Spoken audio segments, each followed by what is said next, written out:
This house was built with my money. You should get out. What? But that house is…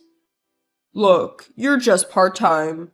You couldn't survive without me if we divorced. Ugh. Proudly, my husband handed me the divorce papers. I'm Callie, 32 years old. I'm currently working part-time at a local pharmacy. I met my husband Lon at work and we got married 5 years ago. I quit my job when we got married at his request, so I became a stay-at-home wife. And even though I had always wanted to keep working after marriage, I finally managed to convince Lon to let me work part-time recently. For the record, we don't have kids yet. I'd love to have a pet since I adore dogs, but Lon hates animals, so I've given up on the idea. My husband, who never really liked me working, started commenting on the household for the first time. Hey, have you been cleaning properly? The house seems dirtier. Plus, there's a pile of laundry. I've been cleaning and doing laundry like always. Really? Even today's dinner felt like you cut corners. That's not true. I got caught up at work today and came home late. Cutting me off, my husband continued proudly. Huh, what work? You're just part-time.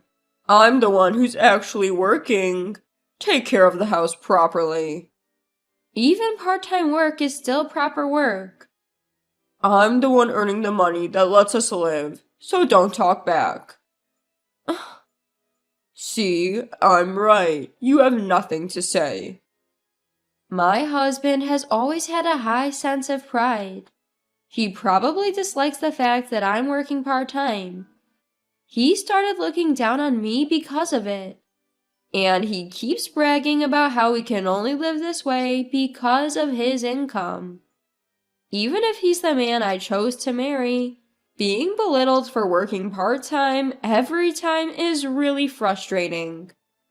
Anyway, my husband managed to take a day off after a long time, so we decided to visit his parents' house. Even though his recent behavior has been annoying, I was excited about the outing. I never thought it would turn into the worst homecoming ever. When we got to his parents' home, they warmly welcomed us.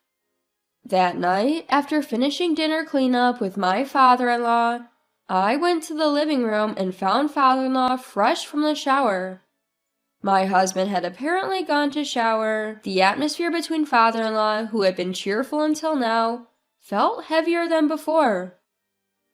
Callie, I heard from Lon that you've started working part-time. Yes? I had a bad feeling. Is there a problem with Lon earning enough? No, it's not like that at all. I just like working. Is that so wrong? You can't even manage the household, and you still want to work part-time? You're just burdening our son.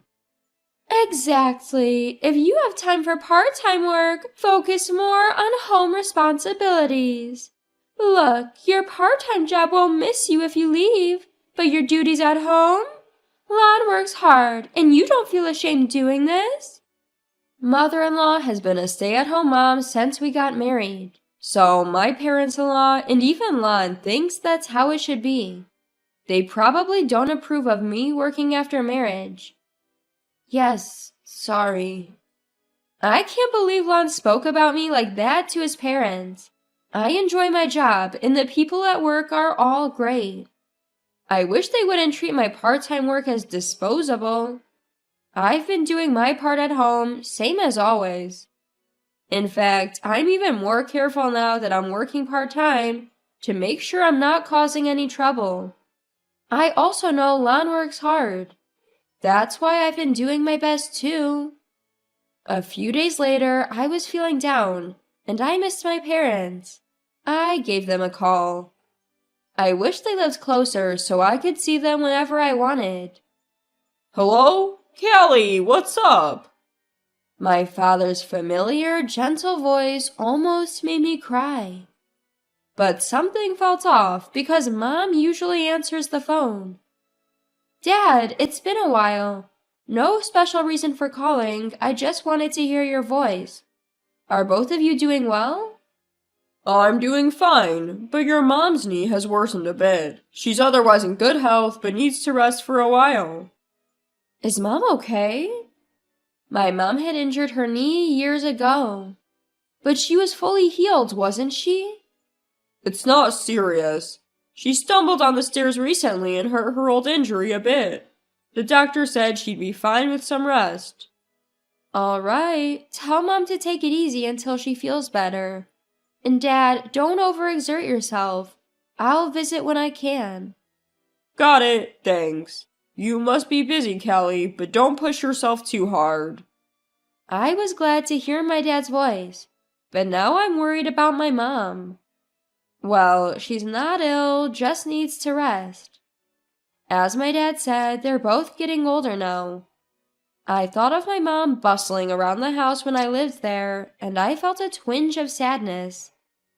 Come to think of it, she tripped on the stairs. I suddenly thought about the layout of my childhood home. I never felt it back when I lived there, but now considering that my parents, in their 60s, are living there alone, it might have many inconveniences. The house is old, and the stairs are steep with no handrails, especially for my mom who just hurt her knee. It worries me that my aging parents live there, and it's not even an accessible house. The thought of facing another ordeal makes me shudder. We both have jobs, so we can't be too demanding, but I've always wished we could live closer to my parents. Considering my parents' age and the condition of their home, it might be time to think about other options. I decided to use this opportunity to build a new house for them. Truth is, I have some passive income from real estate. It was handed down from relatives, and my parents advised me to keep it a secret, because you never know what might happen. So I haven't told my husband about it. I've been saving it for a rainy day. I'm thinking of using that money to gift my parents a brand new house. I feel so happy to finally give back to my parents who have raised me.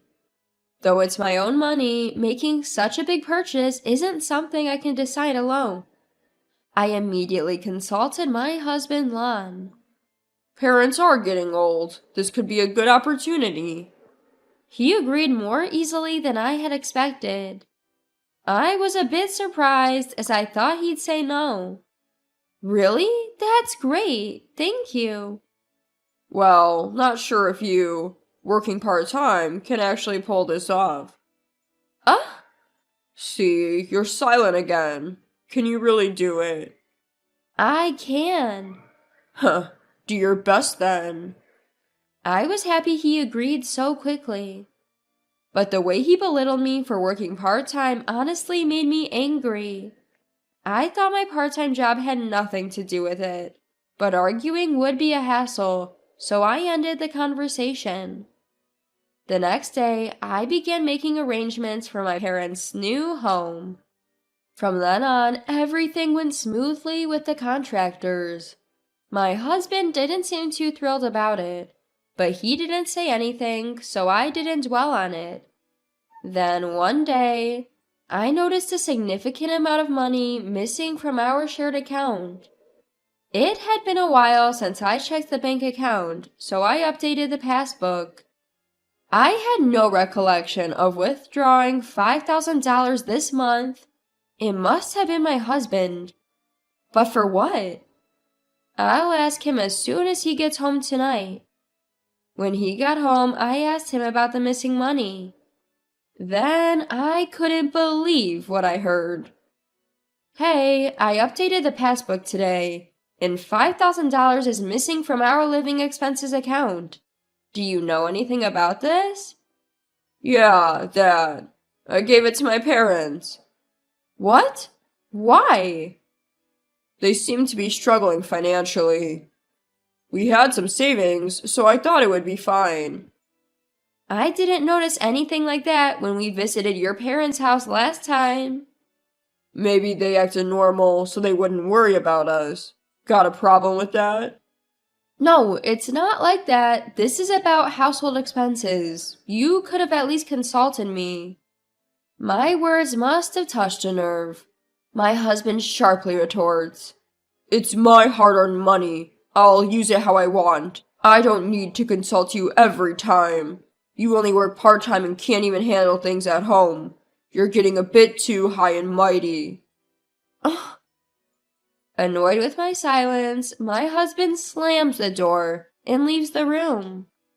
I always thought he left the house matters to me because he trusted me. That I was trusted. Yet he didn't consult me this time either. If his parents were really struggling, I'd want to help too. I wouldn't oppose it. It's been 5 years since we got married, and it hurts to feel like there's zero trust. Things have been awkward since then, but life goes on as usual. We've had our share of fights in these 5 years. This time, too, things returned to normal before we knew it. I did wish he'd apologize this time, but I didn't want to ruin the mood, so I stayed quiet. In the meantime, our new house was completed. I heard that with newer homes, construction to updates can be quick, and it turns out it's true. I was excited and immediately contacted my parents to finalize the moving date. Since I heard the construction would be fast, my parents had been getting things ready. My mom's knee is bad and dad's not young, so they were handling the lighter tasks. For heavy furniture and appliances, we were going to hire movers. My husband and I planned to help on his day off. Finally, it felt real that I could gift my parents a new house. Little did I know what was about to happen. It was when I checked my husband's schedule for the move. "What? Why are we going to your parents' house? We built this house for my parents." What are you talking about? I built this house for my parents. Don't act like you built it. You're just a part-timer. You don't have that kind of money. This house was built with my salary. It wasn't a joke. He was serious. I'm sure I told him that I was building the house for my parents. Could it be that he agreed so easily because he thought it was for his parents? He doesn't know that I have passive income. At this rate, he won't believe that I built the house with my savings. I decided to tell him about my passive income. Well, actually, when I told him, he looked surprised for a moment, but then said, "Humph, no way that's true. You probably just wanted a new house and made up that lie." He wouldn't believe me no matter what. Worse, he claims that since the house was built with his salary, his parents had a right to live there. The conversation was over before it even began. Feeling like I had no choice, I thought I'd talk about it once more tomorrow. But the next day, my husband suddenly stormed in like this. "This house was built with my money. You should get out." What? But that house is... I built that house with my savings, specifically for my parents. Being told to move out all of a sudden really put me in a bind. "Well, you're just working part-time, so you wouldn't make it without me if we got divorced." Divorce? Out of nowhere? For a moment, I couldn't grasp what my husband was saying. Smirking, he handed me a pre-filled divorce application. Then he left for work with a smug look on his face. My husband has been belittling me for so long. He probably never thought I'd actually go through with filing the divorce papers. He might think he's intimidating me, but I can make it without his income. Fed up, I filled out the divorce form and submitted it. I packed my bags and left the house, headed straight for my parents' home. They were surprised to see me, but once they heard the story, they welcomed me warmly. Because I moved back in with my parents, everything was set up sooner than expected. We started living together in the new house. I was a bit concerned that I hadn't heard anything from my husband, but since I already filed for divorce, I decided not to worry about it. A little while after I moved in, an unknown moving company showed up. Upon checking, I found out the items were being moved in under my ex-husband's name. Also, according to the movers, my husband and his parents would be arriving soon in their car. They were planning to move into the home where I live with my parents, without even asking. We may have been married once, but we're divorced now, so he's a stranger. Moving in like that without asking is both unbelievable and frightening. The movers were also confused. After talking with my parents, we called the police.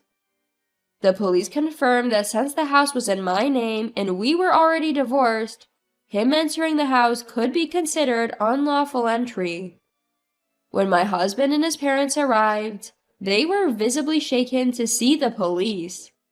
His parents seemed clueless, but my husband finally seemed to understand the reality of the situation. What is going on? Lon, explain yourself. He looked extremely rattled, getting grilled by both the police and his own parents. I'd never seen him so flustered. I didn't really want to have anything to do with him anymore, but I decided to submit something to the police. I don't know all the details, but from what I heard through mutual friends, he had a tough time. His parents had already canceled their housing arrangements, so they had nowhere to go. There were complaints from the moving company too. And due to the evidence I submitted to the police, things got even worse for him.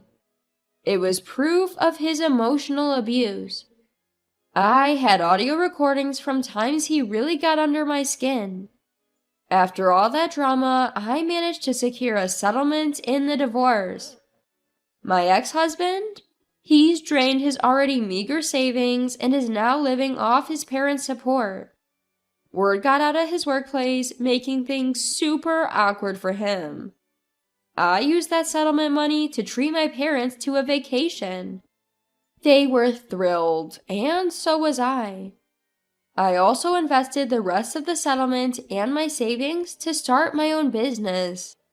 It was a struggle at first, but now things are picking up and I'm getting some breathing room. So I finally decided to get the dog I've always wanted. Now life is fulfilling and fun every day. I'm genuinely glad I took the plunge back then. Off for a walk. Take care, dear. But there's another reason my days are brighter. Oh, hi! Kelly, you're walking your dog too? I met this handsome neighbor while walking my dog. Hi, yeah, I'm walking my dog. Do you mind if I join you? Not at all.